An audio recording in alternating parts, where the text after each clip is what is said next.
Time मैंने proper लिखा आप लोगों को बताने के लिए 4:30 से 5 का जो टाइम है मॉर्निंग का, सर्काडियन क्लॉक का जो रिसर्च है वो क्या बोलता है, इस टाइम बॉडी का टेम्परेचर है वो लोवेस्ट होता है।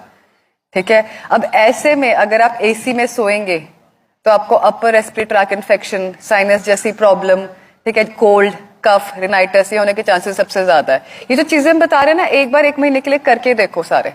ठीक है, तो जो 4:30 से 5 का टाइम है, इस टाइम में अगर आप घर में एसी लगा रहे हो या आप तेज फैन में सो रहे हो तो बंद कर दो, बंद करके सो के देखो। ठीक है, 6 बजे का टाइम है, जो 6 AM का मॉर्निंग का टाइम है, वो आपका जो कॉर्टिसोल हार्मोन है, जो कि स्ट्रेस इंड्यूसिंग हार्मोन है, वो हाईएस्ट होता है।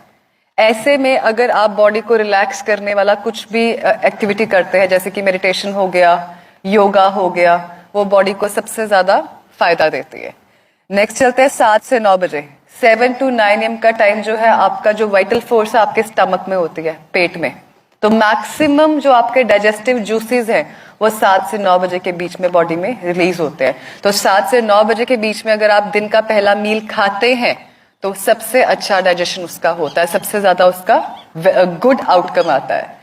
7 बजे जो है आपका बीपी भी फ्लक्चुएट करता है। अच्छा, कोई जिसने कभी भी हार्ट इंस्टीट्यूट में काम किया हो उसको पता होगा, जो 7 बजे का टाइम है, अक्सर स्ट्रोक आना है किसी पेशेंट को, या जिस पेशेंट की टेंडेंसी है हार्ट की बीमारी है, उनको 7 बजे के टाइम के आसपास टेंडेंसी रहती है फ्लक्चुएशंस की।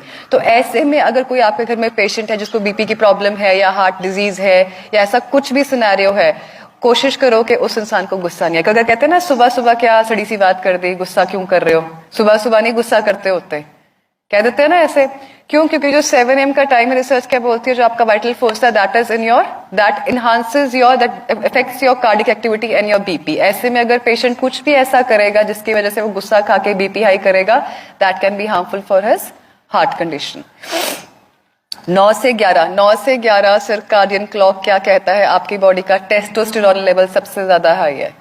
तो अगर आपको कोई भी ऐसा फोर्स वाला वर्क करना है, एक्टिविटी करना है, जैसे जिम वर्कआउट करना है, ठीक है, तो ये वाला जो आपका टाइम है वो बेस्ट है। तो इसी तरह जो आपका दिन का सारा साइकिल है वो सर्काडियन के हिसाब से एक क्लॉक बना हुआ है। हम लोग आपको यहाँ पे बोलते हैं कि सुबह उठ के योगा करो, मेडिटेशन करो, ठीक है, शाम को अर्ली सो, कहते हैं ना early to wake and early to sleep अच्छा होता है। तो ये पैटर्न्स क्यों बने, ये आपकी बॉडी के छोटी छोटी चीजों को सिंक्रोनाइज करने के लिए। देखो, ह्यूमन बॉडी ना एक मशीनरी की तरह काम करती है। हर मशीनरी के सेटअप और डिफॉल्ट सेटिंग अलग अलग है। हम लोग यहाँ पे हर वो चीज कोशिश करते हैं।